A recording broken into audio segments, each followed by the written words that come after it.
Welcome back. Regret, remorse, profound second thoughts. However you wish to describe it, State Senator Drew Springer is certainly feeling it over his vote to acquit controversial Texas Attorney General Ken Paxton. Why? Well, as we discussed in depth last week, Paxton waved the white flag of surrender in the civil lawsuit waged by his whistleblowing former lieutenants, in essence conceding that the allegations against him were all true. That not-so-stunning development inspired Springer to ask Lieutenant Governor Dan Patrick to reopen impeachment proceedings, adding, "Failure to at least consider this possibility runs the risk of AG Paxton making a mockery of the Texas Senate," end quote. Panel, as you know, I covered the trial, heard the testimony, and consider the acquittal a preordained, politically driven travesty. Appears as if I now have additional company, so I'm going to say, what's your point, Chow? Well, I think all of this is noise, and when you look at the Office of Attorney General and all the things that it is assigned to do, things like child support, and if you try to access, things are crumbling, and people, Texans are, that's what they care about. They care about the resources, the things, the services that office provides. And when we hear this kind of noise, it's a waste. Texans aren't looking at this. Texans are trying to put food on the table. They're trying to get access to health care. They're trying to get their child support. Why don't we bring back trust and integrity to that office instead of look at another trial for Ken Paxton?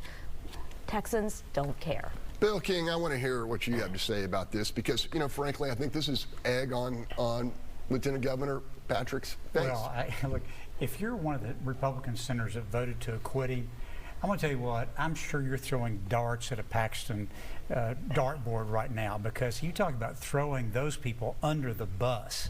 I mean, after they stick their neck out and acquit him, he says, oh, King's X was all true, you know? It's truly amazing.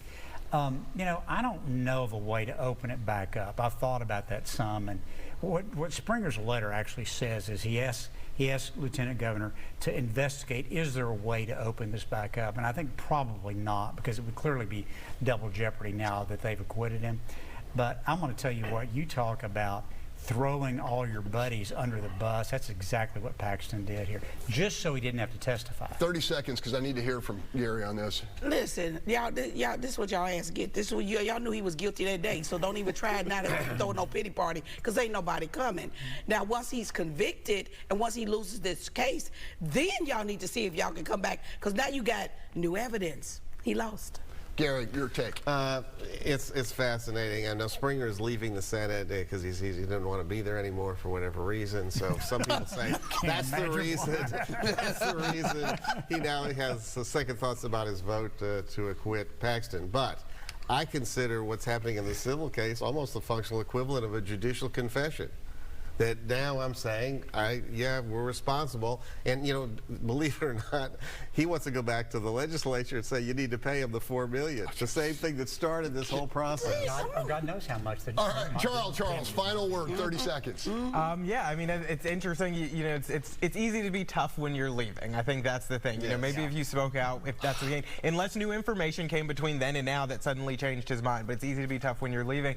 But I don't think there's going to be any reopening of it. I don't even think there's going to be an investigation into how to reopen it. I think it's done, and that's it. And when the Wall Street Journal came out with that editorial post-impeachment, and they were all pushing back, saying this was not preordained, this was not preordained, this kind of like, you know, negates some of what they were saying. Yeah, it was. Maybe they should.